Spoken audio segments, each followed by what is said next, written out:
Joining me now from Moldova is Secretary of State Antony Blinken. Secretary Blinken, welcome back to Meet the Press. Thanks, Chuck. I want to start with some of the asks that President Zelensky made of Congress yesterday morning here our time, and I assume he made some similar asks in his phone call with President Biden. We've got a bullet points here: the no-fly zone, more planes, drones, and lethal aid, a full ban on Russian oil imports, and to terminate Russia's preferential trading status. I want to set aside the no-fly zone situation here for a minute. Let's start with planes. It seems that we're close. This idea of essentially U.S. fighter jets to Poland. In exchange, Poland sends Russian-made jets to Ukraine. Is that going to happen? And how quickly can it happen? Well, first, let me say this. President Zelensky's been a remarkable leader. He's been the embodiment of the Ukrainian people and everything they're doing to resist this Russian aggression. And President Biden's in regular contact with him, as he was just yesterday.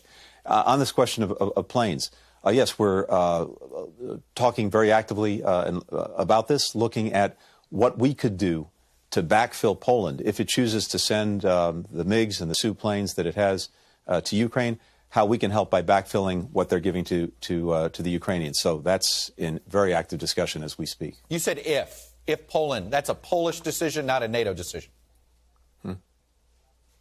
It's a sovereign decision by Poland. If they choose to do it, we want to make sure that we can help them and, again, backfill what they're giving so that they don't have any loss in their own ability to provide for security. So we are 100% going to do this. If any of these NATO nations that have these Russian-made planes donate them to Ukraine, we're going to backfill if they're a NATO ally.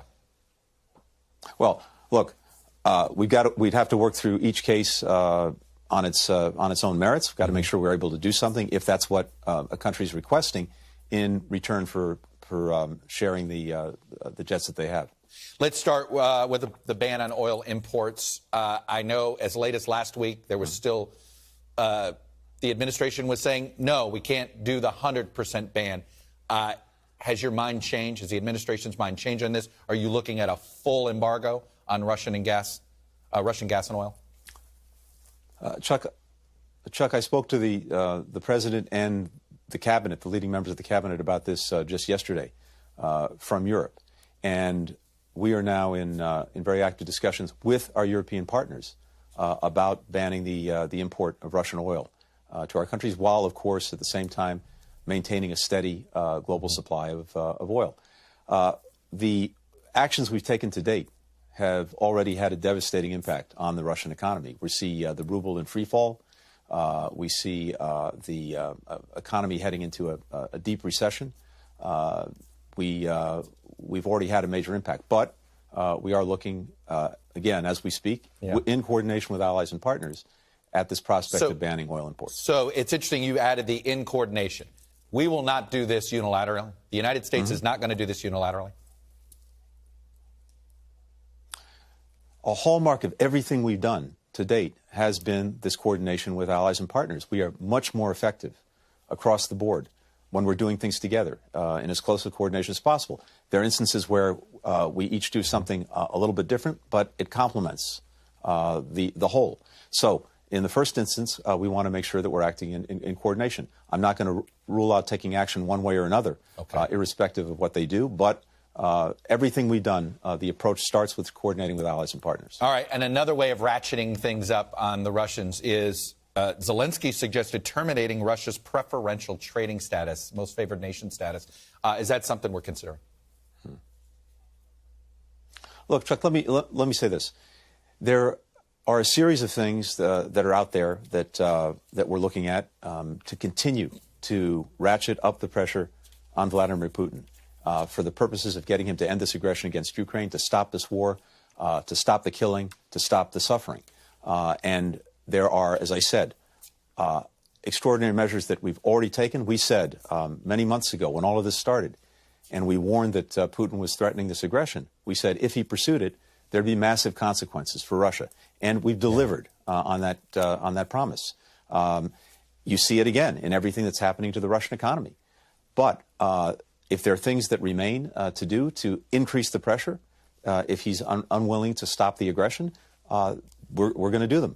So we will look at each and every one decide together with our allies and partners what's most effective, when we should do it, and we'll proceed in that way. All right, I want to talk about the no-fly zone. Let me quote President Zelensky on Telegram on Friday. He essentially sent this out on social media. All the people who will die starting this day will also die because of you. He's addressing the West. Because of your weakness, because of your disunity. Today, the alliance's leadership gave the green light for further bombing of Ukrainian cities by refusing to make a no-fly zone. I understand it's an emotional statement, right? And I understand you've had different conversations there. Why rule out the no-fly zone? Why not make Putin think it's possible? First, again, my admiration for President Zelensky has no bounds. And if I were in his shoes, I'd be asking and looking for everything possible from everyone in every place around the world. And as I said, what we've already done is extraordinary. And just to remind people, over the past year alone, from the United States alone, more than $1 billion in security assistance, lethal defensive weapons that are being put to very effective service by Ukrainians now in defense of their country, and other measures that we're looking at going forward. Just in the last week alone, Chuck, we have delivered more than $200 million worth of security assistance into the hands of Ukrainians. So all of that is ongoing, all of that's continuing. The President's been very clear about one thing all along as well, which is we're not going to put the United States in direct conflict with Russia, not have American planes flying against Russian planes, or our soldiers on the ground in Ukraine, because for everything we're doing for Ukraine, the President also has a responsibility to not get us into a direct conflict, a direct war with Russia, a nuclear power, and risk a war that expands even beyond Ukraine to Europe. That's clearly not our interest. What we're trying to do is end this war in Ukraine, not start a larger one. Let me ask you this. And by the way, keep in mind keep in mind what a no-fly zone, just so people understand, too, what a no-fly zone means. It means that if you declare a space no-fly and a Russian plane flies through it, it means we have to shoot it down. Let me ask the question this way. We're getting towards the end of the second week of this conflict. Can this still end diplomatically with Vladimir Putin in charge of Russia?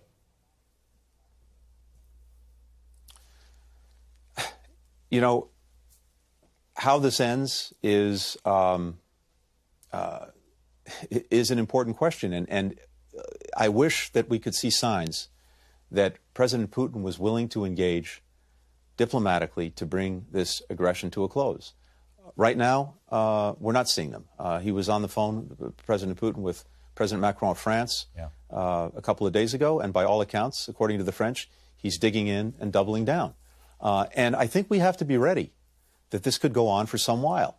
The sheer force that Russia can bring to bear, the manpower, the expanse of its military, has the potential to keep grinding down these incredibly brave and resilient Ukrainians. But here's the thing. Winning a battle is not winning a war. Taking a city is not taking the hearts and minds of Ukrainians. And what we've learned over the past couple of weeks is that they will fight to the end for their country. And if it takes a week, if it takes a month, if it takes a year. And he has no plan, Putin, for how this actually ends on his terms. He can't impose his will and Russia's will on 45 million Ukrainians. They've clearly demonstrated that. But it may take some considerable time to play out. We want it to end as quickly as possible, with Ukraine having its independence, its territorial integrity, its sovereignty. But I think we need to be prepared for this going on for some time. Secretary Antony Blinken, I know you're busy. I know you got yet another plane to catch. Thanks for coming on and sharing your perspective with us, sir. Thank you, Chuck. You got it.